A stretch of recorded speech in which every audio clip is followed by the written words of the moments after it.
General Tarak of the Xanathi Dominion prided himself on efficiency. His species had catalogued over 3,000 sentient races across the spiral arm, conquered or assimilated most, and kept the rest under what the Xanathi called supervised observation.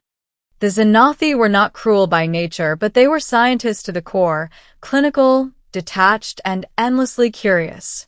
Tarak had risen through their ranks by adhering to one golden rule: observe, do not interfere. That rule was about to shatter. The mistake. The incident began on a quiet blue planet, third from a modest yellow star. Designation: Sol 3. Native species: Homo sapiens. Status: pre-faster than light, uncontacted. Tarak's task was simple: deploy a remote field lab in the upper atmosphere to collect genetic and cultural data. The humans were noisy, emotional, and chaotic, but fascinating. Their wars, art, and self-contradictions made them perfect subjects for behavioral modeling. Everything went according to plan until the weather over a region called Colorado turned volatile. A thunderstorm disrupted the stealth fields, and the ship's automated collector pods misinterpreted heat signatures from the surface. Instead of capturing small mammals, they abducted 4 humans. The captives. The 4 were teenagers from a small mountain town: Sophie, age 17, tech-savvy and sarcastic; Miguel, 18, an aspiring engineer; Lena, 16, quiet but observant; and Jaden, 17, a track athlete with more confidence than sense. They had been camping near a lake when the storm rolled in. One flash of light, one deafening boom, and then darkness. When they awoke, they were inside a smooth metal chamber bathed in sterile blue light. The air smelled of ozone and machinery. "What is this?" Sophie whispered, pressing her hand against the seamless wall. Miguel examined a console nearby. Holographic symbols hovered above it. "Alien tech," he muttered, voice trembling. "No way this is military. Look at that, no seams, no screws." Jaden tried pounding on the wall. "Hey, who's there?" His voice echoed. A moment later, a shimmering shape appeared, a tall figure with translucent armor and 4 glowing eyes. General Tarak. First contact. Tarak's translator hummed as he addressed them. "Do not be alarmed. You're safe. There has been a procedural error." Miguel gaped. "A what?" Sophie crossed her arms. "You kidnapped us." "Technically," Tarak replied, tone awkwardly formal. "You were collected for biological analysis. This is a research vessel. You will not be harmed." Lena finally spoke. "Can you take us home?" "Yes," Tarak said quickly. "Once the atmospheric disturbances cease and your location parameters are recalibrated. It will be several of your planetary cycles." "Days," Sophie translated. "You mean days?" "Affirmative." Jaden's eyes narrowed. "And what if we don't want to stay here?" Tarak tilted his head, confused. "Why would you not? The environment is sterile, nutrition sufficient, and observation minimal. You're spying on us." Miguel snapped. Tarak blinked all 4 eyes. "Observation is not intrusion," Sophie muttered. "Try saying that to literally any human ever." The panic begins. When Tarak reported to his command staff, they were horrified. "General, you've taken humans," cried Subcommander Veth.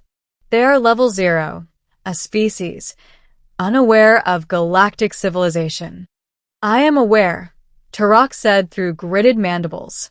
"It was an accident that violates 27 interstellar regulations. If the Council learns of this—" "They will not learn of this," Tarak interrupted. "I will correct the error quietly." But humans, he soon learned, were not easily contained. Resourceful prisoners. Within hours, Miguel had figured out that the control panels responded to touch patterns rather than passwords. Sophie mapped the corridor routes by leaving bits of clothing as markers. Jaden found that certain vents led to areas with visible stars beyond. Lena, watching quietly, realized the aliens relied on visual recognition locks, something a reflective surface could confuse. By the second day, they were exploring. Tarak's sensors pinged. Containment breach in Lab Section 3. He arrived to find Miguel crouched over a dismantled drone, its crystal core glowing in his hand. "You're reverse engineering my technology?" Tarak sputtered. Miguel grinned nervously. "Call it curiosity. Like you guys." Tarak froze. He saw genuine interest in the boy's eyes, not malice, just wonder. The irony wasn't lost on him. That was when he began to panic, not because of what they might break, but because he realized they were learning faster than any subject he'd ever studied. Human ingenuity. By day 3, Sophie had found the food dispensers. "It's like a vending machine if a 3D printer had a baby with a microwave," she said. She was already teaching the system to replicate cheeseburgers using nutrient gel. Jaden was experimenting with the ship's gravity field. By accident, he discovered how to turn it off for brief moments, resulting in several zero-G acrobatics and one very confused alien technician. Lena spent her time observing Tarak himself. His posture, his speech patterns, his silences. "Why are you afraid of us?" she asked during one of his observation visits. Tarak stiffened. "I am not afraid." "Yes, you are," she said softly. "You keep saying you'll send us back, but you haven't. You're scared of what your bosses will do." Tarak's mandibles twitched.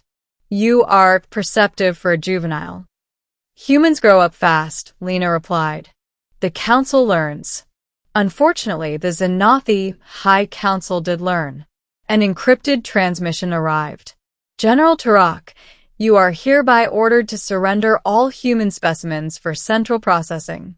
Their knowledge must be erased before repatriation.